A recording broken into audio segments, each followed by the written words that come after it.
দেখেন আমি আপনাকে দেখাচ্ছি, এই রডটা কিন্তু এখানে জোড়া এসে এখানে আসেও নাই, মানে এখানে শেষ হয়ে গেছে, মানে রড মানে মালিকের মানে নাই আর সম্ভবত এই জন্য শেষ।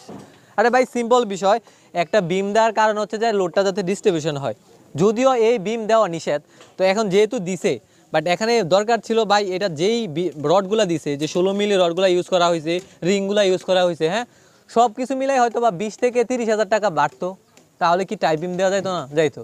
তাহলে আপনার টাই বিম দিলে এটা 3 তালা দেওয়া যেত, কারণ যেহেতু এই যে রডগুলো দেখেন এগুলো 6টা দেওয়া, ঠিক আছে?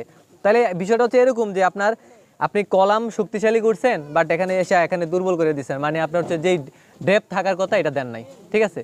তো সব কিছু একটা মানে সিকোয়েন্স আছে, আপনি চাইলেও অনেক কিছু মোটা করতে পারবেন না, চিকন করতে পারবেন না, রেশিও ঠিক করতে হবে। তো আমি আপনাদেরকে বলবো যে আপনারা যখনই বাড়ি করেন, হ্যাঁ আপনাদের রিকোয়েস্ট করবো যে আপনারা একটা ইঞ্জিনিয়ারের পরামর্শ নেবেন, তাহলে কিন্তু আপনাদের অনেক টাকা সেভ করে দিতে পারবে, ঠিক আছে?